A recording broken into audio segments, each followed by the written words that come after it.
Hello everybody. I'm going to talk a little bit about the considered life. And the reason for that is because I keep making references to it in lots and lots of other videos. So I thought it might be useful just to do a few minutes on the considered life specifically.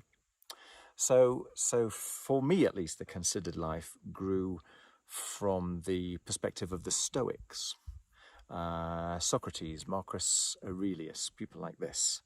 People who, interestingly, had a somewhat privileged existence, right? They had the time and the ability to be able to think about these things, to consider what made them them. But Marcus Aurelius is absolutely fascinating if you read any of his stuff, because a lot of the time he was on the move with the Roman army whilst, commanding the Roman army whilst doing this pontificating and thinking. But anyway, there's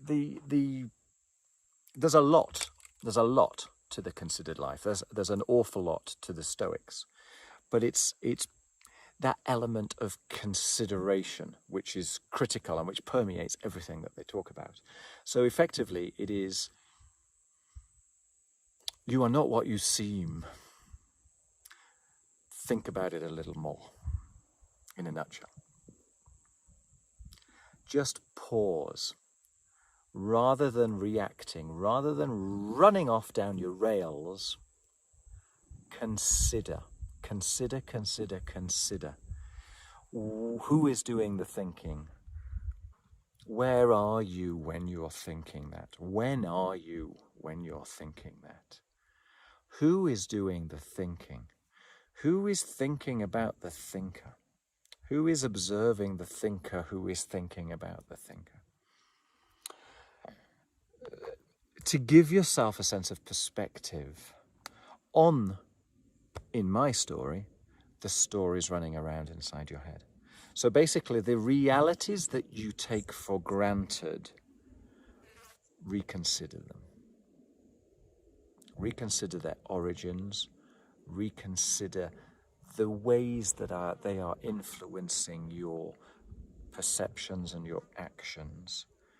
And reconsider if they're valid, because the likelihood is that they were learned experiences that have come to be habituated, that you come to think are you, that come to be part of your identity, your personality, the way you think, the way you act, the way you interact with other people. But it turns out that has grown up as a learned response from the past experiences that you went through in particular, that are relevant as far as they go, but they're not exclusive, right? If you had other defining events earlier in your life, you would have come to different conclusions. They would have been equally valid, and they would have been equally invalid because they were just chance occurrences that came up that we attached significance to. So the whole idea is to get out of your own head, to consider, which is thinking again really, but to consider yourself from a slightly further perspective, and just look at whether or not what you're thinking is correct. But go have a look at the Stoics. It's absolutely fascinating. It'll give you a new perspective on what it means to be happy, what it means to be sad, what it means to be angry, what it means to be scared, and whether they're relevant, and where this meaning comes from, and why we attach significance to certain types of things and not to others. And is the whole thing just a cloud of soupy stories?